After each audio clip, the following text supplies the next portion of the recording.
Денес беа одиграни 7 од 8 надпревари во рамките на 6-та рунда од втората македонска фудбалска лига. Колото ќе се комплетира утре со надпреварот помеѓу Тетекс и Беласица.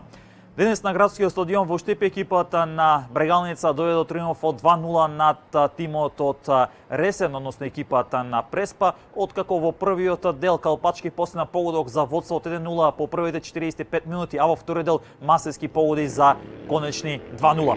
Во однос на останатите надпревари во Кочани само еден погодок го реши надпреварот. Детони Плачковица со минимални 0-1 го доби Осогово, додека пак триумф конечно забележа победа, откако во Прилепското дерби славеше со минимални 1-0 над Големо Конјери, што значи дека екипата на Големо Конјери е единствената која што е на дното од табелата без освоени бодови.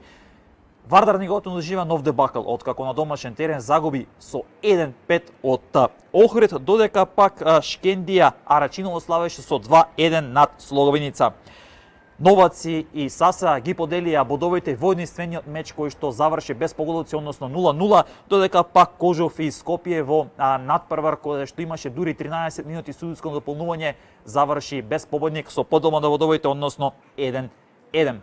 Како што кажав, утре се комплетира колото со надпреварот во Тетовска и Гуневце помеѓу екипите на Тетекс и Беласица, што ќе го имаме конечниот изглед на табелата, а барем до утре екипата на Брегалница ќе биде 8 лидер на табелата во втората македонска фудбалска лига.